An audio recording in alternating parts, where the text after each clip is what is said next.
Hello everyone, welcome to Gayatri School Sanjor YouTube channel. This is Neha Rajpuri. आज का जो हमारा टॉपिक हम स्टार्ट करने वाले हैं वो है फंक्शंस ऑफ मार्केटिंग मैनेजर। अब तक हमने ये देखा था कि मार्केटिंग क्या होता है, मार्केटिंग के कॉन्सेप्ट्स कौन कौन से हैं, मार्केटिंग की प्रोसेस क्या रहती है और मार्केटिंग के 4P कौन कौन से होते हैं। तो मार्केटिंग के 4P कौन कौन से होते हैं?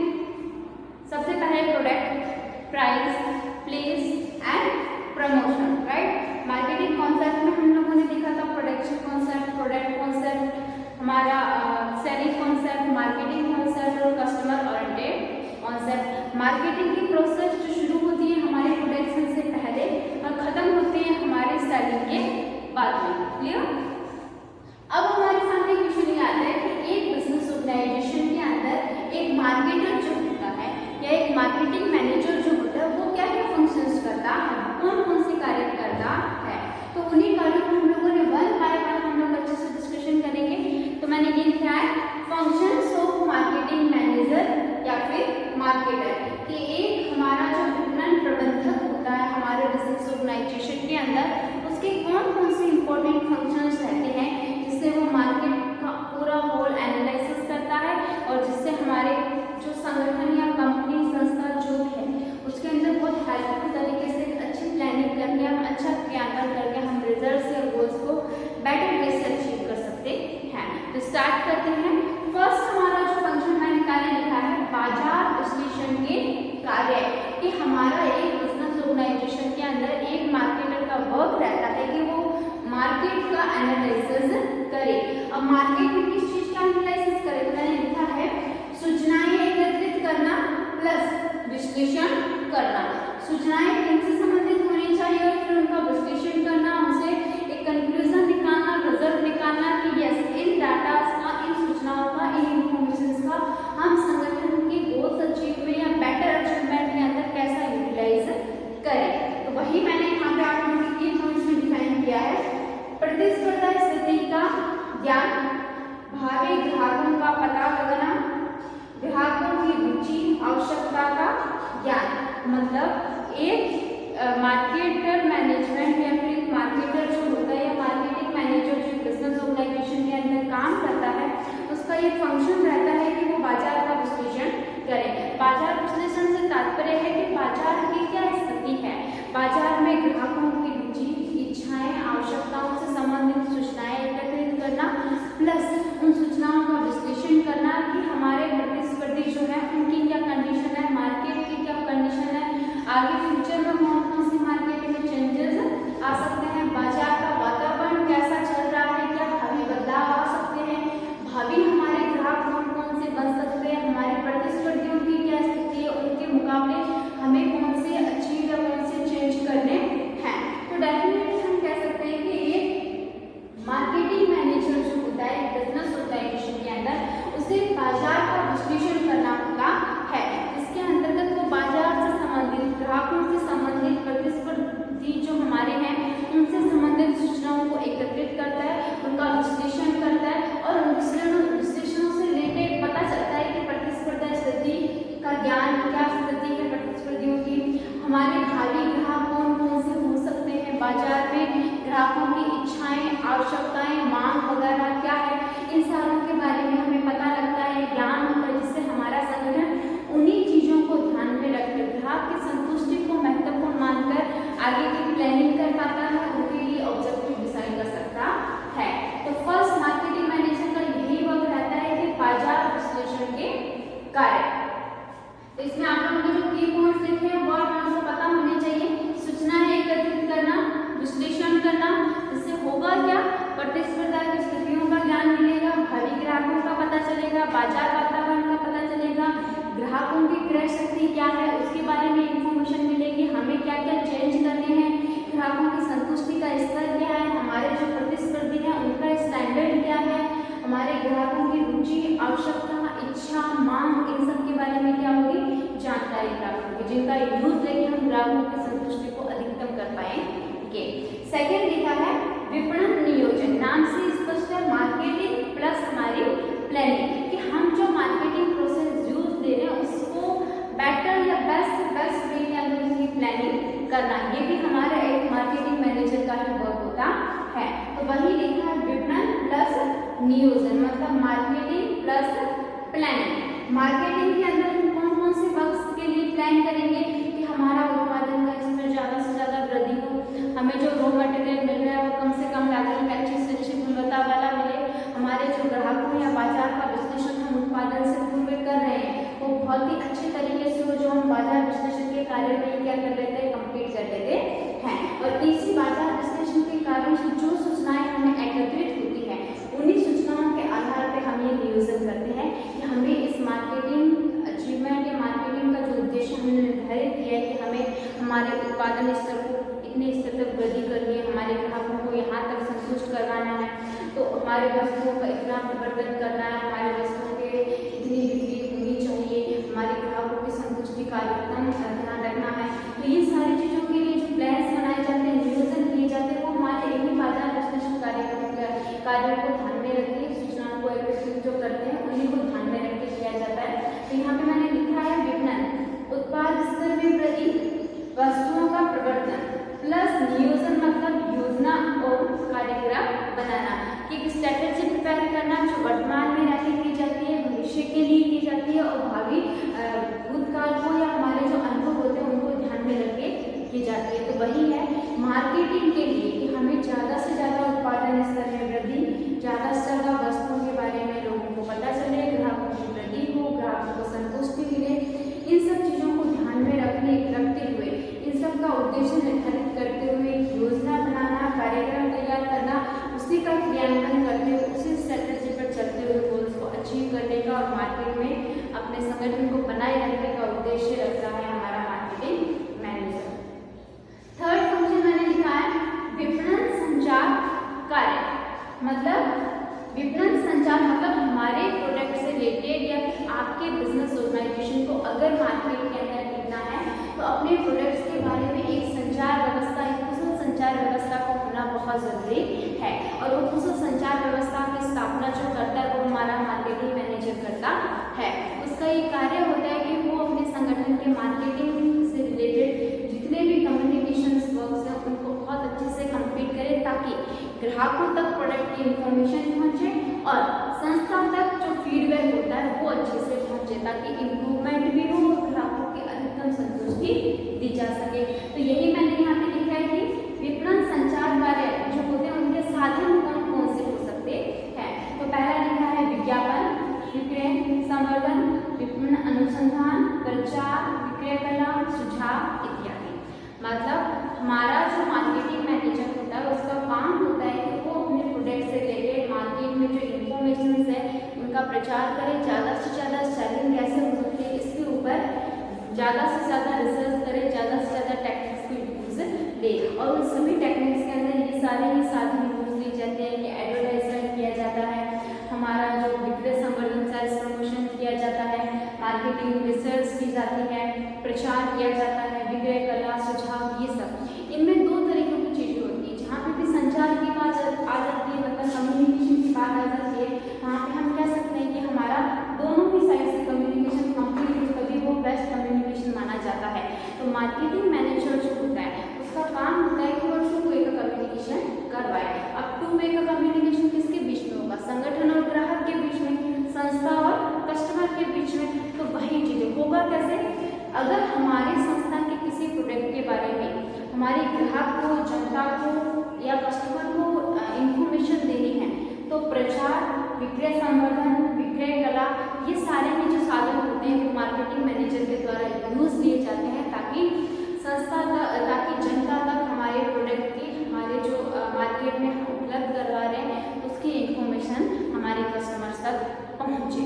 और वहीं पे जब सुझाव की, कस्टमरों के सुझाव की या फिर कस्टमर्स के फीडबैक की जरूरत पड़ती है हमारी संस्था को ताकि वो प्रोडक्ट में कुछ भी गड़बड़ हो, कुछ भी कमी पेशी लगे तो उसे इम्प्रूव कर सके, ग्राहकों को ज़्यादा से ज़्यादा संतुष्ट कर सके, तो उसके लिए फीडबैक का जो भी होता है जो कस्टमर से लिया जाता है वो हम कह सकते हैं हमारे विपणन अनुसंधान मानी मार्केटिंग रिसर्च से लिया जाता है कि मार्केटिंग का एनालिसिस, मार्केट का एनालिसिस किया जाता है कि हाँ हमारे ग्राहकों को क्या आवश्यकता है, उनकी क्या इच्छा है, उनको क्या फीडबैक दे रहे हैं प्रोडक्ट के प्रति, वो सारी इन्फॉर्मेशन लेके हम कह सकते हैं कि उनसे सुझाव लिया जाता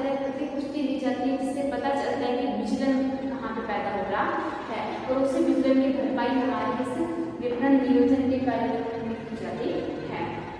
तो हम कह सकते हैं कि टू वे कम्युनिकेशन हमारा मार्केटिंग मैनेजर के द्वारा रहता है, संस्था और ग्राहकों के बीच में बनाया जाता है। ग्राहकों से प्रतिपुष्टि ली जाती है, फीडबैक लिया जाता है, सुझाव दिया जाता है और वहीं पे ग्राहकों को प्रोडक्ट के बारे में इंफॉर्मेशन दी जाती है ताकि वो अच्छे से उसका उपयोग ले सके, इंफॉर्मेशन दी जाती है, जागरूक किया जाता है। आगे मैंने लिखा है फोर्थ कार्य उत्पाद का रूपांतरण व विकास। जो प्रोडक्ट होता है उसका रूपांतरण व विकास जो होता है उससे संबंधित जो कार्य होते हैं वो भी एक संगठन के अंदर मार्केटिंग मैनेजर के द्वारा ही किए जाते हैं। और मार्केटिंग मैनेजर का ये वर्क रहता है कि जो प्रोडक्ट बन रहा है उसको इस प्रकार से प्रिपेयर करे, इस प्रकार से उसका रूपांतरण करे, इस प्रकार से वो डेवलप करे कि हमारा जो ग्राहक होता है वो उस प्रोडक्ट को देख के अट्रैक्ट हो, ग्राहक के लिए वो रूपांतरण उपयोगी हो और हमारे जो प्रतियोगी हैं उन सबके उत्पाद जो बनाए जाते हैं उनमें हमारा उत्पाद भी, हमारी संस्था का जो प्रोडक्ट है वो भी अपना टिक पाए या प्रतियोगिता को कंप्लीट कर पाए। तो वही लिखा है उत्पाद का रूपांतरण व विकास।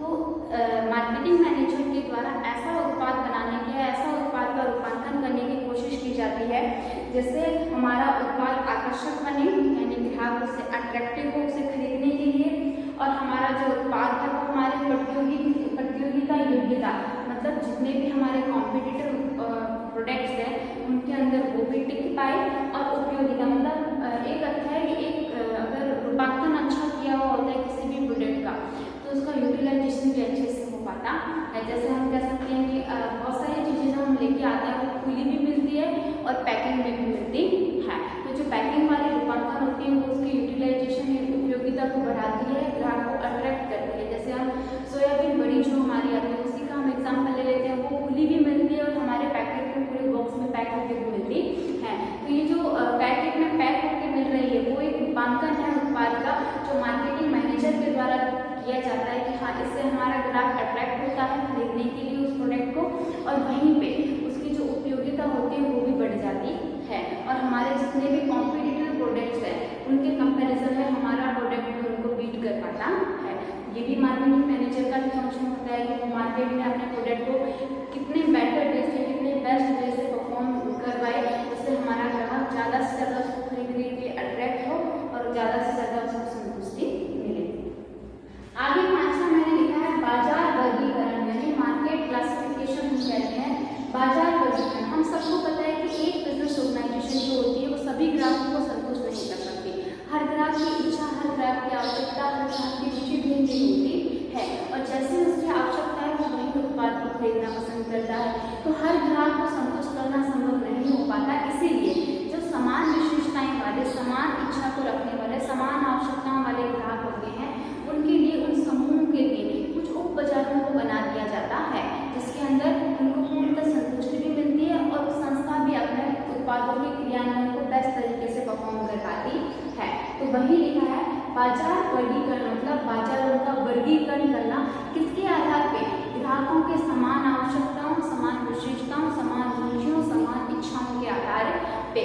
तो मैंने लिखा है उप बाजारों के आधार पर वर्गीकरण, और उप बाजारों का आधार क्या रहेगा, उप बाजारों का आधार रहेगा कि ग्राहकों की समान विशेषता, समान आवश्यकता, समान इच्छाएं, रुचियों के आधार पर कि बाजारों का वर्गीकरण कर देना, जो समान विशेषता, समान आवश्यकता वाले ग्राहक है उनके लिए एक सेपरेट समूह का निर्माण कर देना, उन्हीं के अंदर उनका प्रोडक्शन करना जिससे हमारे उस कैटेगरी के सारे ग्राहकों को हम संतुष्टि के स्तर तक पहुंचा पाएंगे। ये मार्केटिंग मैनेजर का ही वर्क होता है, एक मार्केटर का ही फंक्शन होता है कि कोई चीज़ का एनालिसिस करे और उस एनालिसिस के आधार पर वो डिसाइड करे कि यस हमारे मार्केट का कौन सा एरिया, कौन सा हमें पार्टीशन कवर कर रहा है, कौन से ग्राहकों को कितने अधिकतम संतुष्टि तक पहुँचाना है।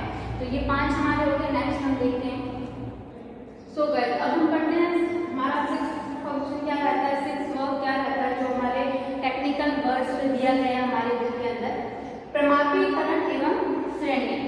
ठीक है, यानी एक मार्केटिंग मैनेजर जो बिजनेस ऑर्गेनाइजेशन के अंदर वर्क करता है, मार्केट का एनालिसिस करता है, हमारे मार्केटिंग प्रोसेस को बेस्ट बनाता है और ग्राहक को अधिकतम संतुष्टि पहुंचाने के लिए ज़्यादा से ज़्यादा प्लान और क्रियान्वयन का काम करता है। उसी का फंक्शन मैंने लिखा है प्रमाणीकरण एवं श्रेणी। प्रमाणीकरण का क्या मतलब होता है कि प्रमाप निर्धारित करना।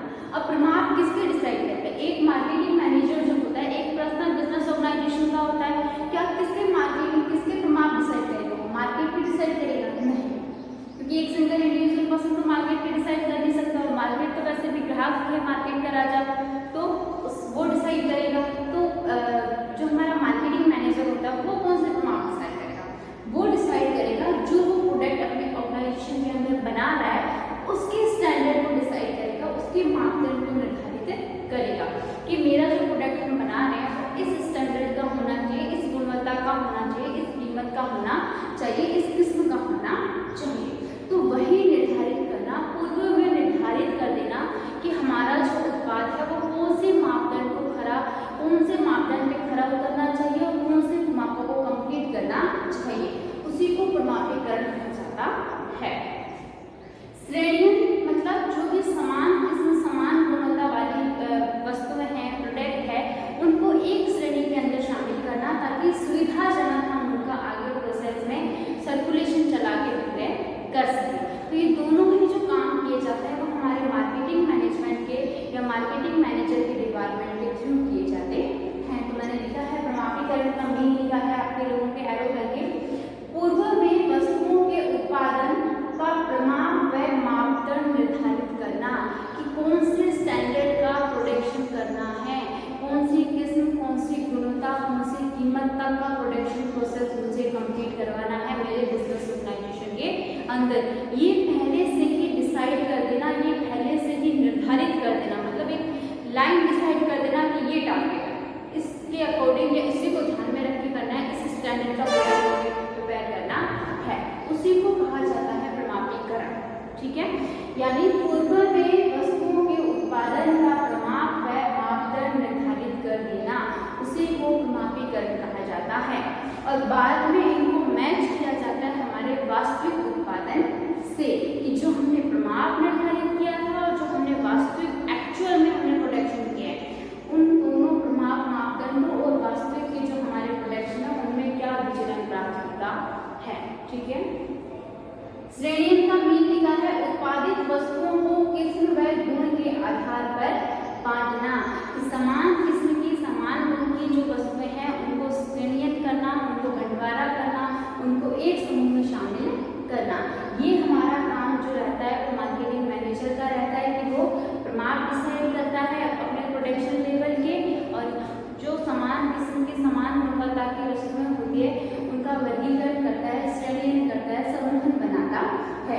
इससे सरलतम रूप से हमारा जो मार्केटिंग की प्रोसेस है, सेलिंग की जो प्रोसेस है वो कंप्लीट हो पाती है, और प्रमाप से हम मापदंड जो हमने डिसाइड किया है वो हमारी योजना के अनुसार हम कर देते हैं। फिर जो वास्तविक हमें प्रोडक्शन मिलता है उसका इन प्रमापों से, मापदंडों से कंपैरिजन किया जाता है, और जो भी डिफरेंस है, जो भी गैप हमें मिलता है उसको आगे सुधारात्मक कार्रवाई में शामिल करते हुए आगे की जो रीप्लानिंग करते हैं, हमने सेकंड फंक्शन पढ़ा था विपणन नियोजन, उस मार्केटिंग प्लानिंग के अंदर हम उस इम्प्रूवमेंट को इंक्लूड करते हैं और नेक्स्ट टाइम को ज़्यादा बेटर ज़्यादा से ज़्यादा हमारे प्रोडक्ट को ग्राहकों तक पहुँचाने का, ग्राहकों की संतुष्टि को अधिकतम करने का प्रयास करते हैं।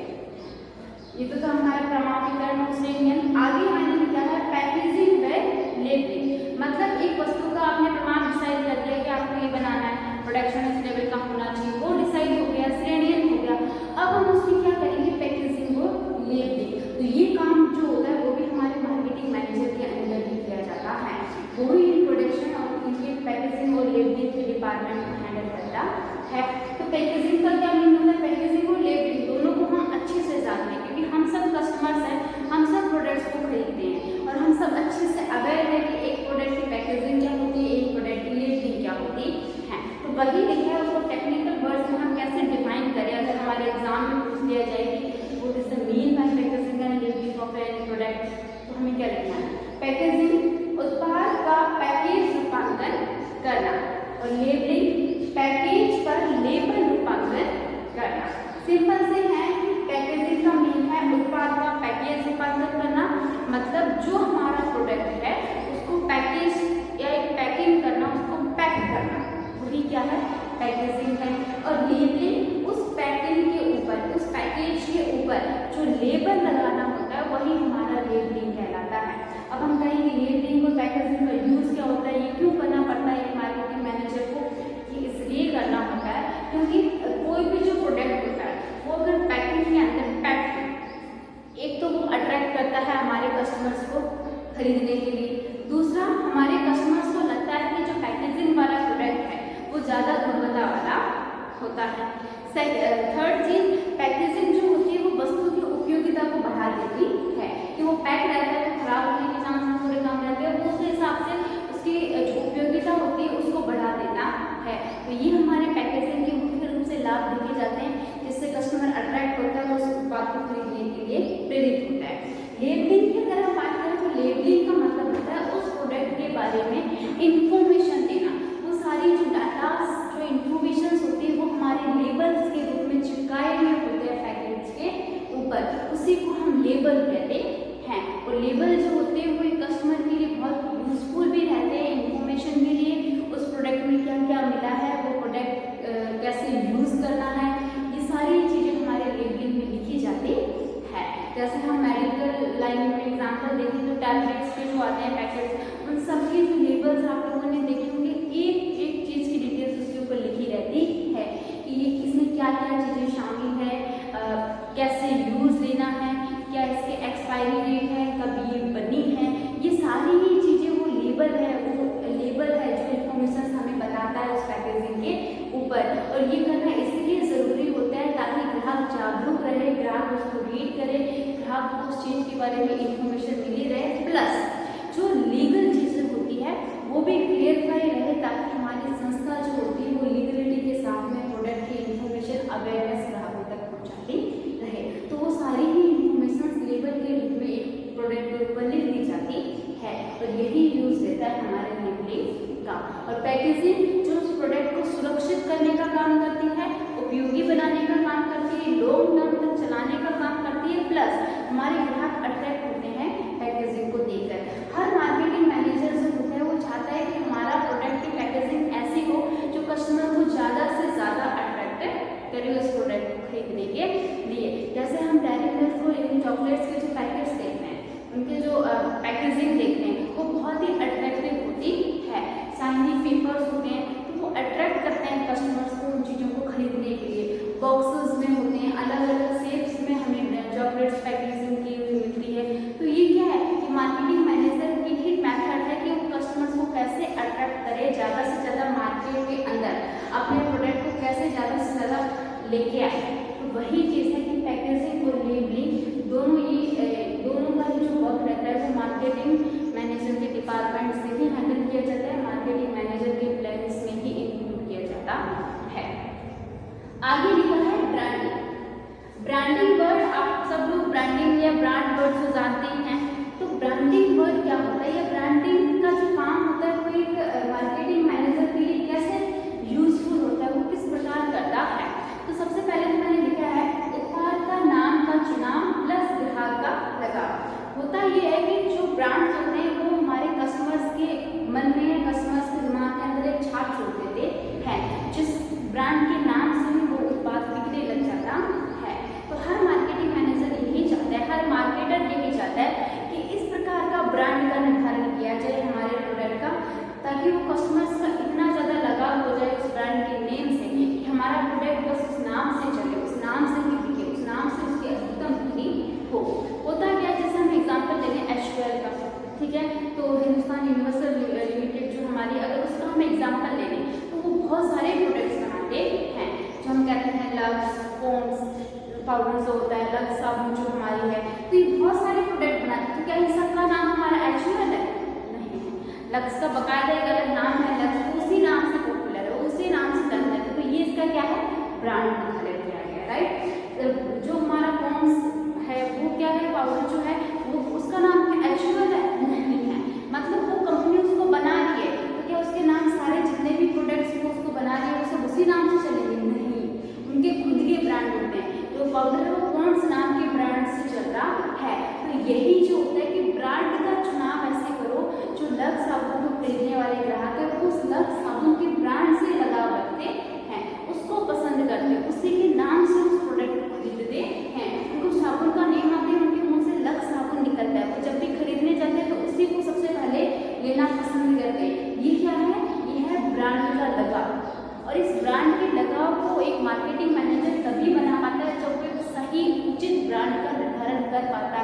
ताकि कस्टमर ज़्यादा से ज़्यादा उस ब्रांड तक पहुँचे, उसका लगाव। और एक बार होता क्या, एक बार अगर किसी ब्रांड को कोई इंसान पसंद कर लेता है तो वो ज़्यादातर उसी ब्रांड की संतुष्टि को लेना पसंद करता है। इसीलिए ब्रांडिंग को बहुत इंपॉर्टेंट माना गया है। हम खुद देखते हैं, आप लोग भी एडवर्टाइजमेंट में देखते होंगे हमारे आते हुए, जैसे लक्स साबुन का जो एडवर्टाइजमेंट आता है हमारे टीवी पे, उसमें कहीं पे भी HUL का कुछ भी नहीं लिखा होता, सिवाय लक्स लक्स बस यही बोलते हैं। लेकिन जब लास्ट में एंड होता है हमारा एडवर्टाइजमेंट, तब वहाँ पे एक छोटा सा लिखा होता है HUL, मतलब वहाँ पे HUL की कोई नहीं है, वो ब्रांड के नाम से चल रहा है प्रोडक्ट। वो जितना भी प्रोडक्ट बिक रहा है मार्केट में, जितना भी चल रहा है, वो कौन से नाम से चल रहा है, ब्रांड के नेम से चल रहा है, अपने नेम से चल रहा है। ग्राहक उस नेम के प्रति लगा करके बैठे हैं, उस नेम के लिए उसको खरीद रहे हैं। तो यही चीज है ब्रांडिंग का।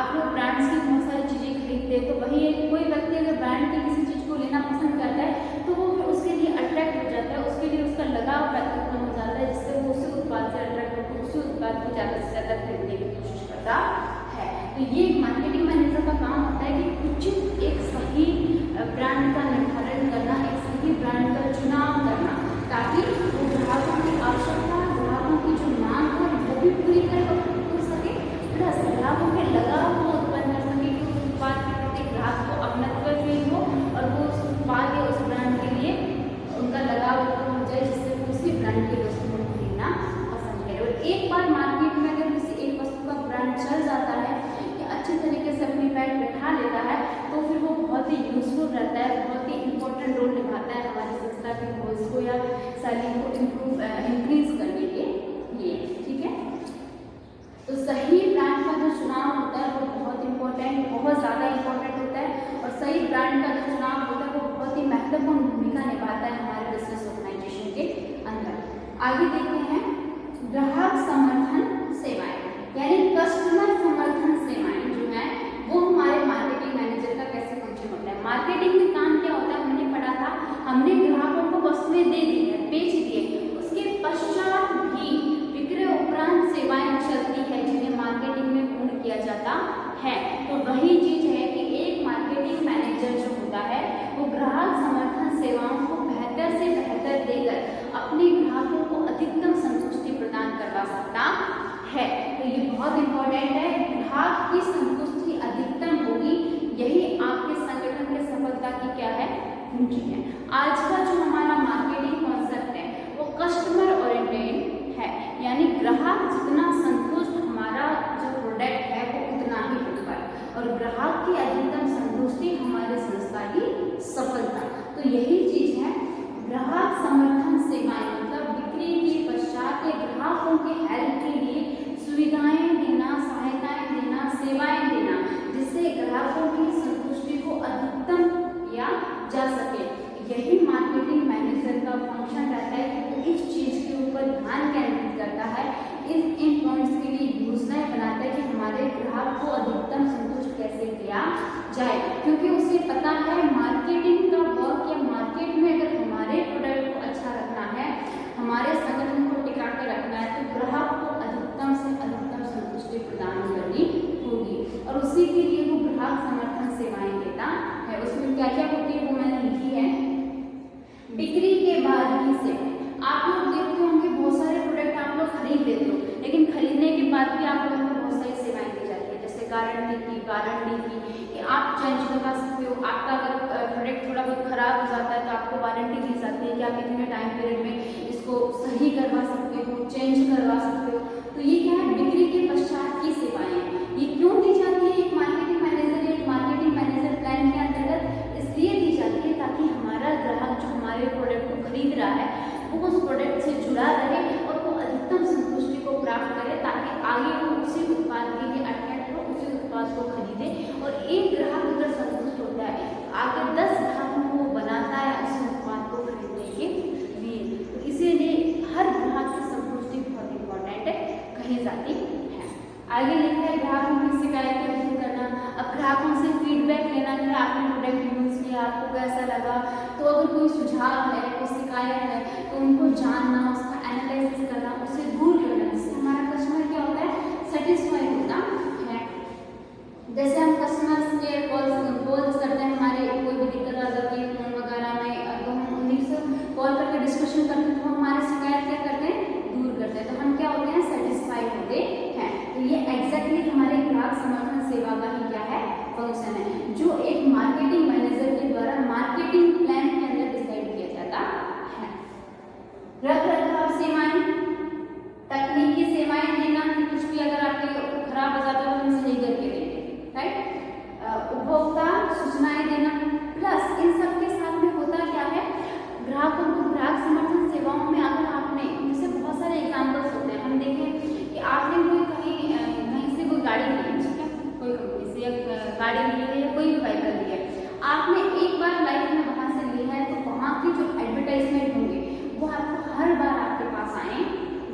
ये क्या है, उपभोक्ताओं को सूचनाएं देना। बिक्री हो गई है, हमने यूज भी दे लिया है प्रोडक्ट, हमारे इतने साल भी चले गए, फिर भी आज तक हमें हर नई चीज़ की अपडेट की इन्फॉर्मेशन वहाँ से कंपनी से ये सब दी जाती है। क्यों? ताकि हमारा ग्राहक ज़्यादा से ज़्यादा संतुष्ट हो, हम सबसे जुड़ा रहे, यानी संगठन से जुड़ा रहे, भविष्य में अगर नीड हो तो हमारे ही पास आए। तो ये सारे ही छोटी छोटी टेक्निक्स होती है जो ग्राहक की साइकोलॉजी को कैच करती है और ग्राहक को अट्रैक्ट करती है, ग्राहक को सेटिस्फाई करती है प्रोडक्ट के लिए, और ये बहुत ज़रूरी भी है। इन सब टेक्निक्स को यूज लेके मार्केटिंग मैनेजर जो होता है वो बेस्ट मार्केटिंग प्लानिंग कर पाता है। उस बेस्ट मार्केटिंग प्लानिंग से ही अगर वो क्रियान्वयन करता है, वो गोल्स और हमारे संगठन की जो सक्सेस होती है वो बहुत ही बेस्ट वे से हमें अचीव हो सकती है, क्योंकि ग्राहक सबसे बड़ा है, ठीक है। तो ग्राहकों की संतुष्टि सबसे ऊपर, तो वही चीज है ग्राहक समर्थन सेवाएं ग्राहकों की अधिकतम संतुष्टि को बढ़ाती है। आप लोगों के क्वेश्चन जो होते हैं वो शॉर्ट टाइप के जो क्वेश्चन होते हैं उसमें ये क्वेश्चन निकलता है, पूछा जाता है कि ग्राहक समर्थन सेवाओं से क्या तात्पर्य है। तो बकायदा आप लोगों को ये एग्जाम्पल्स लिखने हैं। बिक्री के बाद की सेवाएं यानी गारंटी की, ग्राहक की शिकायत दूर करना कि हम कस्टमर्स के सपोर्ट करते हैं, वो हमारी प्रॉब्लम सुनते हैं फिर उन्हें दूर करते हैं। रख रखाव की सेवाएं दी जाती है, आप लोगों को अलग से स्टैंड्स दिए जाते हैं बहुत सारे प्रोडक्ट्स में कि आप लोग ऐसे इसको रखो, ये सब, और उनके बारे में सूचनाएं भी दी जाती है। तो ये सारी जो चीज़ें होती है वो ग्राहक समर्थन सेवाएं मतलब ग्राहक को अधिकतम संतुष्ट कर पाती है, ग्राहक को अधिकतम अट्रैक्ट करती है, अपने प्रोडक्ट को इस प्रोडक्ट को खरीदने के लिए प्रेरित करती है। तो ये हमारे ग्राहक समर्थन सेवाओं का जो वर्क होता है, जो प्लान होता है, वो मार्केटिंग मैनेजर के द्वारा एक बेस्ट मार्केटिंग प्लानिंग में संपन्न किया जाता है। आगे लिखा है उत्पाद का मूल्य निर्धारण। प्रोडक्ट हमने कर दिया, प्रोडक्ट के लिए पैकेजिंग, लेबलिंग, माप निर्धारित कर दिया, श्रेणी कर दिया, सब कुछ हमने कर दिया, पर उसका अगर हमने बेटर प्राइस मतलब मूल्य निर्धारण, प्राइस डिटर्मिनेशन जो होता है वो अगर अच्छा नहीं किया है तो हमारा प्रोडक्ट मार्केट में नहीं टिक पाएगा। तो यही चीजें एक मार्केटिंग मैनेजर जो होता है वो मार्केट का एनालिसिस करता है, ये डिसाइड करता है कि उसके प्रोडक्ट का क्या प्राइस रखना है। मैंने वही लिखा मूल्य निर्धारण तत्वों का विश्लेषण या उचित मूल्य निर्धारण। एक विपणन प्रबंधक जो होता है वो जो प्राइस डिटरमाइन के फैक्टर्स होते हैं उन सबका अच्छे से एनालिसिस करता है, उसके बाद वो क्या करता है मूल्य का निर्धारण करता है, और मूल्य का निर्धारण उचित होना चाहिए जिससे हमारे कस्टमर्स को खरीद सके और कस्टमर संतुष्टि ज़्यादा से ज़्यादा हो सके। तो यही लिखा है मैंने। एक्चुअल में होता क्या है, जिस वस्तु का मूल्य अधिक होता है उसकी मांग क्या हो जाती है, कम हो जाती है, और जिस वस्तु का मूल्य कम होता है उसकी मांग क्या हो जाती है, अधिक हो जाती है, क्योंकि हर कस्टमर चाहता है कि कम से कम मूल्य में उसे अधिक से अधिक वस्तुएं प्राप्त हो, और हर संगठन चाहता है कि कम से कम लागत के अंदर उसकी वस्तुओं का अधिक से अधिक उत्पादन किया जाए। तो यही है जब एक मार्केटिंग मैनेजर जो होता है वो ये डिसाइड करता है, तो पहले एनालिसिस करता है कि मार्केट का एनवायरनमेंट जो है वहाँ पे प्राइस का क्या निर्धारण किया जाए, मूल्य निर्धारण के जो तत्व हैं वो कैसे कैसे प्रभावित करते हैं, और वहीं पे हमारे जो कॉम्पिटिटर्स हैं उनका क्या स्टैंडर्ड है प्राइस डिटरमाइन का, हमारे प्रोडक्ट की कॉस्ट कितनी आ रही है, क्वालिटी क्या है, किसमें कैसी है, उसको नियंत्रित कैसे किया जाए, इन सभी चीज़ों का एनालिसिस करके वो मूल्य निर्धारण करता है जो उचित हो तो उचित हो और ग्राहकों को अधिकतम संतुष्टि के लिए प्रेरित करे। और वहीं पे हम कहते हैं कि ग्राहक ये मानते हैं कि जिसका मतलब जितना मूल्य ज़्यादा होगा मांग उतनी कम होती है, जितना हमारा मूल्य कम होगा मांग उतनी ही क्या रहती है, ज़्यादा रहती है।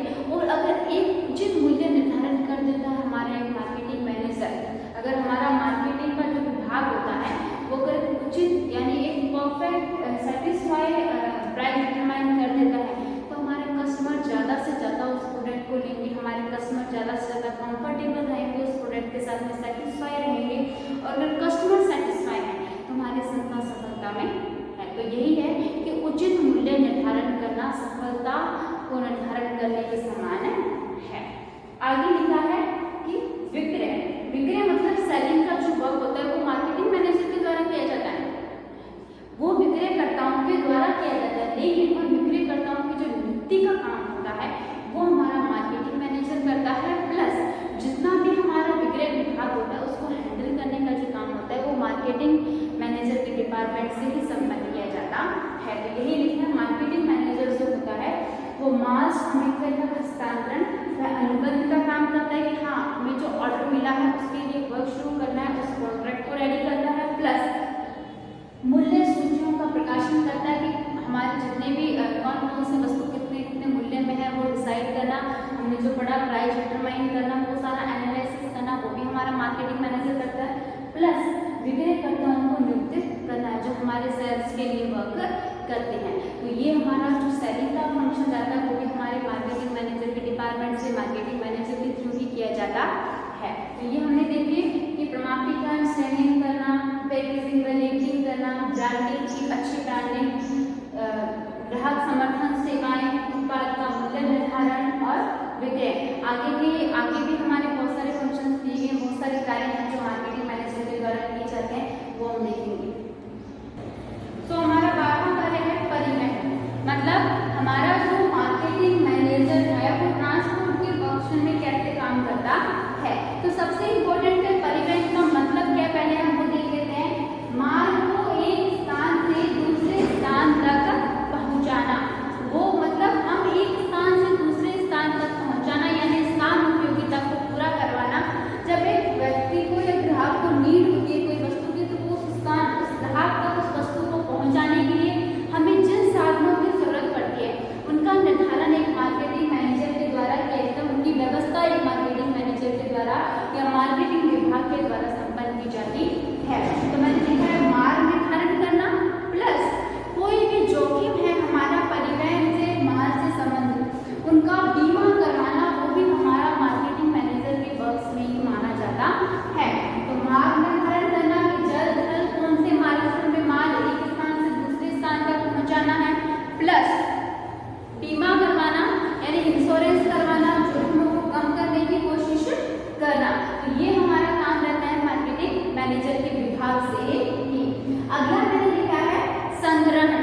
संग्रहण मतलब हमारा सारा का सारा स्टोरेज का जो फंक्शन होता है वो संग्रहण करना कहलाता है। मतलब हमने जो उत्पादन किया है और जब तक उसकी बिक्री नहीं हुई है उनके बीच में जो भी समय अंतराल रहता है, जो भी टाइम का गैप रहता है, वो हमारा संग्रहण का कार्य होता है जो एक मार्केटिंग मैनेजर के द्वारा किया जाता है। और एक मार्केटिंग मैनेजर को या एक मार्केटिंग जो डिपार्टमेंट होता है वहीं से हमारे माल के संग्रहण का कार्य और संचालन किया जाता है, संचालन संपन्न किया जाता है कि हमें कितनी मात्रा में जो हमारा माल स्टोरेज में रखा गया है उसको किस प्रकार से काउंटिंग वे से हमें ग्राहकों तक पहुंचाना है, उस माल को कैसे सुरक्षित रखना है, उस माल को कैसे हमें कंप्लीट करते हुए ध्यान रखते हुए उसको उसकी सेलिंग करवानी है। आगे लिखा है वित्त व्यवस्था। एक मार्केटिंग मैनेजर जो होता है उसको वित्त की आवश्यकता होती है अपने विभाग के अंतर्गत। रॉ मटेरियल को खरीदने के लिए उसे धन की जरूरत पड़ती है, बाकी खर्चों के भुगतान के लिए उसे धन की जरूरत पड़ती है, तो उन सब के लिए उसे वित्त की जो व्यवस्था करनी पड़ती है वो भी हमारा मार्केटिंग मैनेजर यानी मार्केटर करता है। प्लस कभी कभी वो क्या करता है, जो वित्त की आवश्यकता होती है उस आवश्यकता को उच्च प्रबंधक तक पहुंचाता है कि हाँ इस मार्केटिंग डिपार्टमेंट को, मार्केटिंग विभाग को ये नीड है खरीदने की, इतने धन की फाइनेंस की आवश्यकता है। तो एक तो धन और फाइनेंस की आवश्यकता की सूचना टॉप मैनेजर तक पहुंचती है। प्लस कभी कभी हमारा जो मार्केटिंग मैनेजर होता है वो खुद अपने हिसाब से भी वित्त की व्यवस्था करता है, चाहे वो ऋण लेके करनी हो कोई भी वित्तीय संस्थान से। तो हम कह सकते हैं वित्त व्यवस्था का कार्य यानी वित्त की आवश्यकता की पूर्ति की व्यवस्था करना। और आवश्यकता क्या क्या हो सकती है, माल खरीदने की यानी रॉ मटेरियल खरीदने की, खर्चों के भुगतान करने की, इन दोनों की ही मुख्य रूप से आवश्यकता देखी जाती है फाइनेंस की, जो एक मार्केटिंग मैनेजर को कंप्लीट करनी होती है। और इसके लिए वो दो तरीकों का यूज लेता है। एक तो कि वो उच्च प्रबंधक को इन्फॉर्मेशन दे देगी हमें इतनी धन की जरूरत है, हमारे डिपार्टमेंट को ये नीड है और हमारा टॉप मैनेजर उसको कंप्लीट करे। प्लस सेकंड जो रहता है वो ये रहता है कि हमारे खर्चों के भुगतान यानी जितने भी एक्सपेंसेस है उनकी इन्फॉर्मेशन दे दे और हमें पेमेंट दे दे। सेकंड जो रहता है उसका तरीका वो ये रहता है कि वो अपने हिसाब से वित्तीय संस्थानों से ऋण ले ले और धन की आवश्यकता की पूर्ति करे। तो ये भी हमारा मार्केटिंग मैनेजर का भी वर्क रहता है कि अपने मार्केटिंग डिपार्टमेंट की धन की व्यवस्था को करना। आगे है 15वां सबसे लास्ट, जोखिम उठाना। अब जोखिम उठाना हर मार्केटिंग या हम कहें बिजनेस के हर फंक्शन, हर डिपार्टमेंट के अंदर रिस्क तो होता ही होता है। तो मार्केटिंग डिपार्टमेंट के अंदर मार्केटिंग मैनेजर के द्वारा क्या उठाया जाता है,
डिस्क्राइब करना है।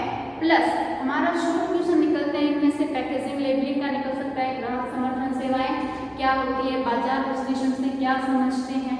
तो ये सारे क्वेश्चंस भी हमारे निकल जाते हैं। इनको भी हमें पर्टिकुलर इंडिविजुअल पता होना चाहिए कि कैसे मार्केटिंग मैनेजर का रोल रहता है, मार्केटर का रोल रहता है, कैसे विपणन प्रबंधक इन कार्यों को संपन्न करता है। तो ये जितने भी 15 कार्य मैंने आप लोगों को करवाए हैं उनके अच्छे से आप लोग नोट्स प्रिपेयर करेंगे। प्लस 15 के 15 पॉइंट्स को आप दिन में 1 से 2 बार रिकॉल करते रहेंगे ताकि आपको अच्छे से मार्केटिंग मैनेजर के जो फंक्शंस होते हैं वो लर्न हो जाए। और अभी से अगर ये रिकॉल प्रोसेसिंग आपकी चलती रहेगी तो एग्जामिनेशन में आपके सारे जो पॉइंट्स होंगे वो आपको बर्डन के रूप में फील नहीं होंगे, वो इजीली आप फ्लोली बेस से बहुत ही अच्छे से आप लोग प्रिपेयर कर लोगे। तो आप लोग अच्छे से इनके की पॉइंट्स बनाएं। और आज हमारा फंक्शंस ऑफ मार्केटिंग मैनेजर जो थे वो कंप्लीट हो गए।